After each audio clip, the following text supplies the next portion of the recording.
आजचा सुद्धा आपला हा मायलेक विशेष भाग असल्यामुळे आजच्या सुद्धा भागामध्ये एक अशी मायलेकीची जोडी आलेली आहे की ज्यांच्याबरोबर आपण गप्पा मारणार आहोत, त्यांच्याबद्दल जाणून घेणार आहोत. तेव्हा जोरदार टाळ्यांनी स्वागत करूया त्या मायलेकींचं. या,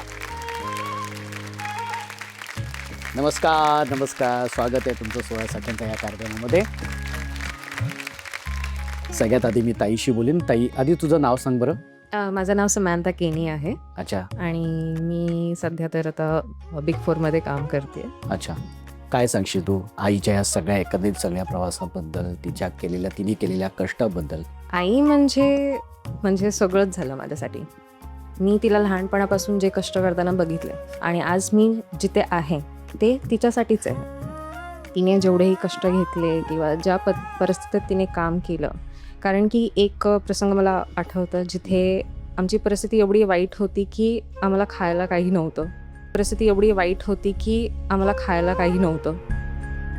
किंवा राहायलाही छत नव्हतं.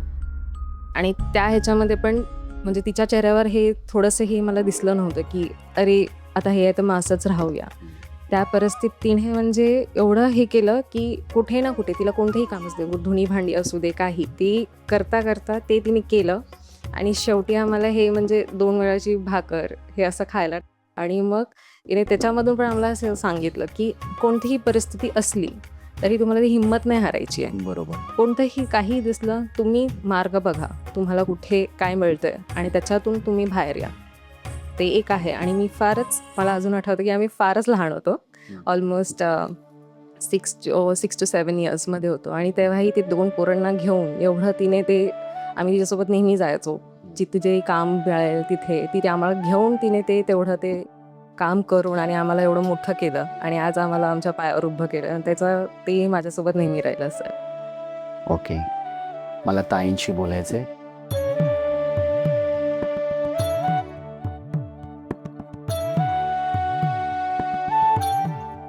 आज मी जे बी काय आहे या माझ्या मुलांसाठी त्यांना मी हेच सांगितलं, जे माझं जीवन असं हे झालंय तसं तुमचं नाही व्हायला पाहिजे.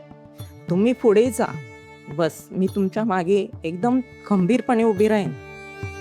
जे बी काय करेन ना मी तुमच्यासाठी करायला तयार आहे. आज माझी मुलं शिकलेत, खूप चांगलं झालंय, त्यांचं कामाला जातात. मला असं वाटलं नव्हतं की माझं घर होईल. आज माझ्या मोठ्या मुलग्याने घर घेतलं. मोठ्या मुलाने? हो, माझा एक मुलगा आहे मोठा, ही लहान आहे. त्यांनी आज मला घर घेऊन दिलं.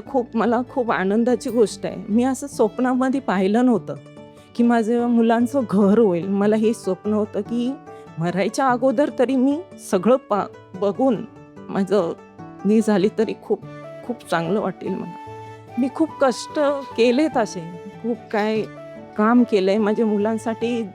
भांडे धुणे सगळं करून मी पण मला असं वाटलं नाही मी हे काम का करू.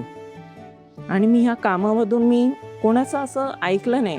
माझे मिस्टर पण मला खूप बोलायचे की हे करायचं नाही, ते करायचं नाही, ते करायचं नाही, हे नाही करायचं. माझे मिस्टर म्हणजे असे हे होते, पण त्यांना कसं माझंच झालं पाहिजे. त्यांचं असं नाही की तू चा पुढे मी आहे असं व्हायचं नाही. काही गोष्टी त्यांच्या मला पटायच्या नाही, माझे त्यांना पटायचं नाही. ते काय मान्य करून नाही घ्यायचे. ते माझे मुलांना मी तेच बोलायची की जे माणूस माझं ऐकत नाही, 4 आण्यातली 8 आण्याची गोष्ट ऐकली तर आपण पुढे पण काहीतरी करू शकतो. बरोबर. तर ते ऐकायचे नाही माझं. त्याच्यामध्ये सगळं माझं एकदम आयुष्य माझं सगळं असंच मी गप्पपणे काढलं.